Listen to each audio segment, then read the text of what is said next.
na siya. Video mo na siya habang isasalita. Ulitin mo. Mamaya, interview portion. Ulitin daw. Ito si Jo, guys. Magandang hapon pala sa ating lahat. Teka, pupunta kami sa sa office. Ay, hindi sa office. Mayroong anong tawag dun? Ay, training. Meeting. Sa Santa Lucia. Pero hindi sa office. May venue na iba. Sinama ko si Jo. Ito si Jo, bago all the way fresh. 2 weeks ago na. 2 weeks ka na, Magti 3 weeks na nga. Magti 3 weeks na pala. Ang bilis lang. 2 weeks siya. Galing siya sa Poland. Yeah.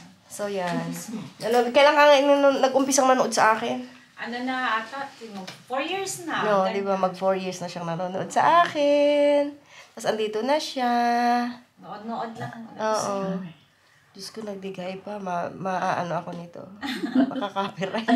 Joke. Ito naman yung anak ng may-ari na. Diyos me. Halina. Basta tayo. Malapit lang naman yung namin. Once, isang metro lang, tapos lakad. So, see you everyone. Mamaya. No. Si Jo ay taga saan ka na sa atin eh? Zamboanga City. O sige, di ba? Taga Zamboanga siya, guys. Ang layo, no? So, naman na siya. May nakuha na din siyang trabaho. Hindi pa lang full-time. Pero mayroon din yan. Ganon talaga sa umpisa. Tsaka pag ganitong season, kasi nga, medyo mahirap. Syempre, ang tao malamig. Tapos, alam mo yun. Pero after nito, pag mga May, sabi nga nila. May, June, madami ng trabaho ulit. Siyempre, yung mga bata, pumasok man na sa school, may mga, di ba? Pero after vacation, marami na ulit trabaho. So, nakakawala. Tapos, dalawa pala yan sila, guys, na dumating dito sa akin. Yung isa ay, meron na din, part-time na rin siya. Yung ba, umpisa, part-time muna, tsaga-tsaga lang. Walang susuko, di ba? Kasi meron at merong makukuha talaga. Diba, nagnonood lang. Ngayon, diba, natutuwa siya. Kasi nanonood lang daw siya. Nag-message siya sa akin noon. Tapos nung nasa Poland niya siya, sa Poland ay hindi naman niya ganun kalaki ang sweldo. Kaya mas okay pa rin dito. Could you imagine, susweldo ka ng 300 euros sa Poland lang, di ba? Or 500. Dito part-time mo lang yun. Part-time lang. Meron ka ng 600 euro a month. Oo, di ba? Part-time mo lang yun. 3 hours mo lang na trabaho. O, di, watch more kung ikaw ay mas marami pa. Di ba? So, yun. Lakad na kami, guys. Sarina ay tapos na. Ayan. Sarina. Okay rin na yan. Ang lay na. Ali. Ganda natin. Ayan na si Jo. Tuntua siya ba? Diba, guys? Ulitin namin take mga sinasabi niya. Ate! Tuntua siya. Nanonood lang ako dito, te. Nanonood lang daw siya sa akin dati. Ito yun, Oo, dito yung dinadaanan ko, di ba? Araw-araw. Pinapakita ko sa inyo. Natutuwa siya kasi nandito na siya. Oo, ganyan din ako dati. Yung feeling din na rin na yun. Oo, feel ko rin yan siya. Feel niya din yan, oo. Na dati daw, nakikita niya lang ako na lumalakad-lakad dito. Ngayon, kasama ko na siya. Kasama ko na sila, guys. Mayaman na kami ngayon. Mayaman na rin pera. Mayaman na kami ngayon. Ang daming euro po. Yes, Claim it lagi. Laging positibo na mayroon, di ba?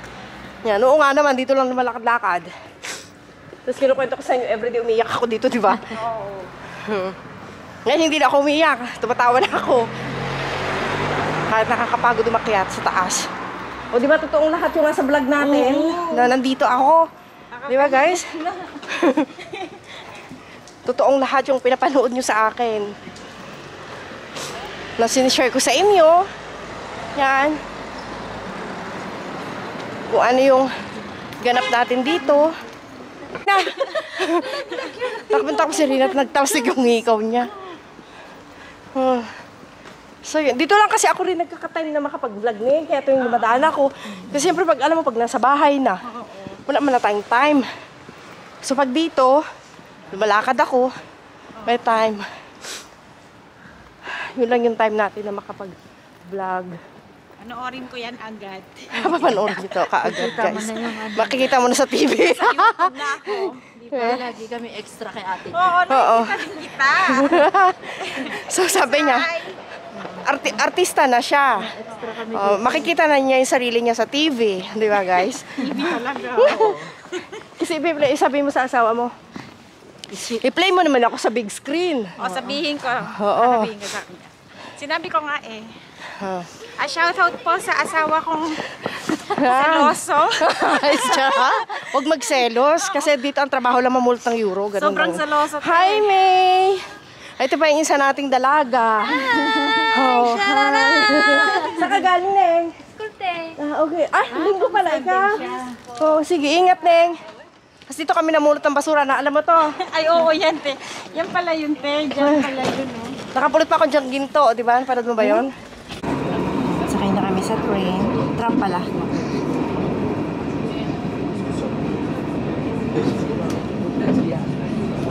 Ito na sikat, guys. Ang ganda nito. Kasi kagigising ko lang. Nababasa ba itong mata ko? Hindi. Ha? Maganda. Okay mo maganda siya, hindi siya makapal. Parang natural lang. Oo. Ito yung gusto ko. Oh, hindi kagaya yung sa akin. Namara na akong ano. Saan ka nagpagawa? Pinagawa ko yung kilay ko. Kay Ate Ai, yung makeup artist ni Heart. Tara, Ang dito tayo sa... ganda. Gusto ko siya, para kang iiyak. Ganda niya. Pero masakit kanina. Ang mata makasakit? Ay, may makapila Kaya tanim, di ba? Oo. Sa inyo ba nun? Hindi na yan. Ang hindi. Hindi yung mata? Yung mata doon? Ah, hindi. Hindi na dugtong lang? Ito? Oo, yung Hindi mata. nagtong. Natural lang sabi ko kaya hindi masyadong Yan. Ang ganda ni Kat, guys. At least sama si Joe sa atin. Oo. Okay na guys, pasok kami dito. Ngayon, saan tayo? George, ano tayo George? Punta kami doon. Dito na tayo sa huli. Yan. O kami. Yan. Nagugutom pa. Ayan. Anong kinain mo? Wala pa. Yung lang sa bahay na manok pa. Kami din. Chocapik lang ako ng ano. Chocapik. Nag-Nesquik lang ako 3 beses. Wala pang pasahero, guys. Sa ano lang kami doon ngayon, mababa sa Georgetown. After Charles de Gaulle. Then we walk 8 minutes doon sa venue ng meeting. Hiniram ko to ka. Ha? Sige lang to. Ikaw yung gagamitin. Ano ngayon ang ticket? Parang isang beses na lang siya pwede. Pag dito siguro, baka sa bus. Bakit ganun? Kahit doon, kahapon pa in-observe ko. Sa bus? Hindi Kahit- pwede. Kahit sa... Baka pag sa tram ay hindi na pwede gamitin sa metro. Ano? Siguro. Pero isa lang naman yan. Nasubukan lang yun.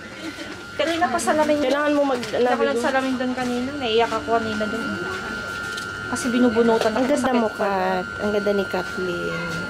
Parang na siyang si Catherine Hindi pa nga masyado ngayon. Hindi ba siya masyadong ano? So, maigaganda pa yan. No, man talaga doon.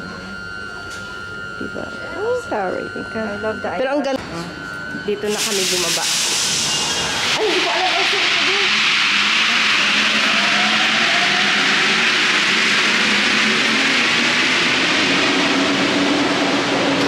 Dito pala kami pupunta sa loob ng Louis Vuitton. Hindi namin alam. Picturean mo muna sila dito. Dali, go. Dati sa Singapore, ganyan din ako. Yung mga ganyan. Ang ganda, guys, no? Pero kami makikipag-meeting, guys. Hindi na kami napunta sa Louis Vuitton.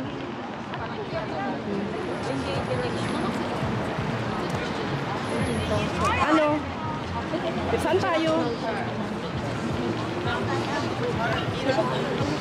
Lakad kami. Tama naman. Dito kami sa ano. 6 minutes. 5 minutes.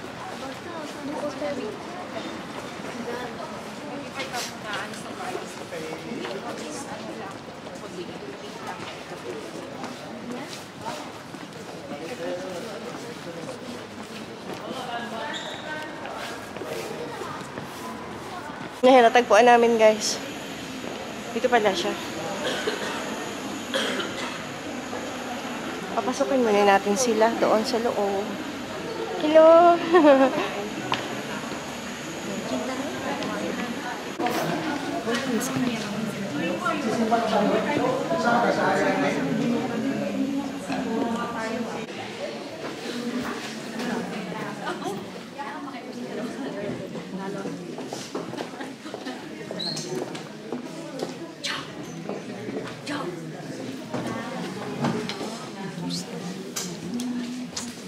Kailan araw?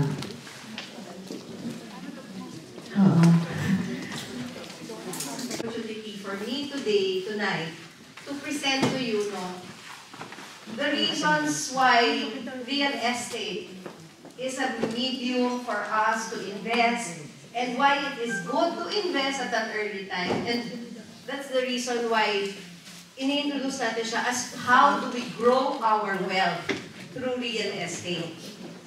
Marami yung kasing mga ideas regarding real estate. In fact, one of the ideas at saka mga sinasabi mo ng tao about real estate is it's a scam. Okay? I think that's the perfect topic natin, yung about a scam. Lahat po ng developers in the Philippines are very good companies. Lahat po yan. Wala kayong itatapon dyan, of course. But, wala hong ginusto ang mga kumpanya na yan, kundi matulungan ang bawat Filipinos to own a property. Sino po dito ang more than 20 years na sa Paris? Taas po ang kamay. More than 20 years. Sino naman po? 30 years. May 30. Wow, may 30 years. Meron pa bang more than 30 years? Wow! Okay.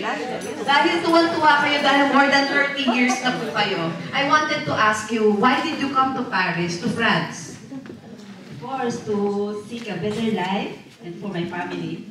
Okay. Actually, di ba ho, lahat, meron ba ho dito na iba ang reason for coming to France? Wala? Sabihin mo po, makahanap ng boyfriend. Sino ho dito ang pumunta para sundan ng boyfriend? Si Rina yun. Meron po. Sino ho dito ang nagpunta dahil may mga utang na babayaran? Sino ho ang merong tinatagawa ang utang? Kaya nagpunta dito. Sino ho dito ang nangarap? Ano yung unang pangarap nyo nung umalis kayo ng Pilipinas? Magkabahay. Na-achieve nyo na po ba? Yeah, that's very good. Sino ho dito ang, yun din ang pangarap?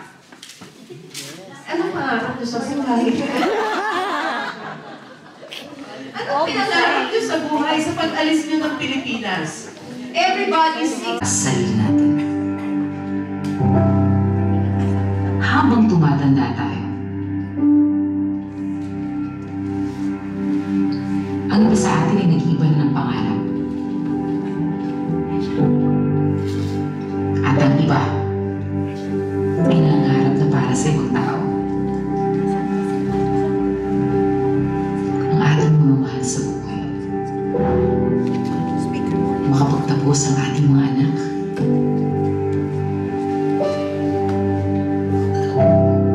makapagpatayo ng sariling bahay, at umasenso ng hindi lang para sa atin, kundi para sa ating pamilya. Dahil nga sa inflation. Di ba po? That's the reason why you have to invest your money so that you beat inflation. Biglang may nangailangan. Di ba? Lahat mo yan. Konektado rin sa pagtanda natin. Ang inflation, 7%, panalo ka pa rin. May 3% ka pa. Pero yung isang ₱100 mo, kung 5% na lang ang inflation, yung isang ₱100 mo, 95 pesos na lang, nawalang ka pa. And if you put it in the bank, it's like that. Because you won't earn interest in the bank. 5 pa ako magre-retire. Pero, there are sometimes circumstances na biglang wala eh. Kailangan mo mag-retire. Diba? Commercial properties. Diba? Yung iba ho. Actually, sa Europe, may mga nag-invest ng commercial lots. Yeah, commercial lot is always. Diba ho? And it's a good investment. Bakit? Okay, may papa-memorize po ako sa inyo na quotation, ha? Dapat memorize natin lahat to. Don't wait to buy real estate. Don't wait to buy real estate. Ulit. Ulitin ko ha. Don't wait to buy real estate. Buy real estate, then wait. Nakuha niyo po. Don't wait to buy real estate. Bakit po? Dapat memorize mo yun. At dapat lagi nasa isip mo yan. Don't wait to buy real estate. Buy real estate, then wait. Ano po ibig sabihin nun? I'm just doing this for the projects of Santa Lucia. But kanina narinig niyo naman yung testimony niya. She sold her house and lot in Cavite. Siyempre, you have to choose din a good location. And I assure you, in Santa Lucia, wala akong pangit na location. Napakaswerte ng Santa Lucia sa ganyan eh. Pag kinuha niya yung property, wala pang highway. Biglang pag nakuha na niya yung property, doon pala dadaan ng highway. So we assure you, sa 300 properties ng Santa Lucia, we assure you, good location po lahat yan. Okay? Of course, sabi ko nga sa inyo, yung accessibility is very important. Diba? Marami mo nagsasabi, nagpunta na ako doon, wala pang tricycle, walang jeep. Wala naman mo talaga tricycle at jeep kasi wala pang bahay, wala naman nakatira pa. But everything follows, infrastructure follows. Pag ganun mo, diba? Transportation follows. Okay? So minsan yun din ang mga alam mo yun, hindi mo alam kung namimiroso po o talagang dahil naisip nila, wala pa kasing transportation. But lahat po yan sumusunod. Pag syempre may bahay na, alam mo umikot-ikot ang jeep mo, ang tricycle, wala namang nakatira. Hindi ho niya para sirain ang pangalan niya, ang track record niya for 50 years dahil lang sa isang project. And that's the reason why... Actually, napakinggan natin kanina yung testimony, no? Paano yung pag-i-invest sa atin. Actually, yung investment is obligatory, hindi siya optional. Kailangan talaga bawat isang Pilipino ay magkaroon ng investment. Sino po ba dito ang mayroon ng bahay dito sa France? Nakabili ng bahay dito sa France? Sister? Anong year po?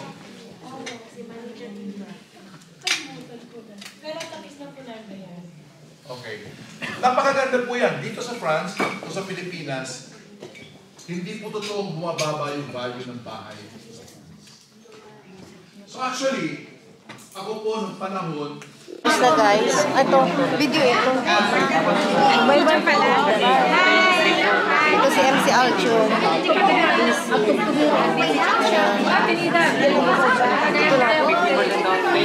Tapos, payable lang siya ng 18 months. Bye everyone.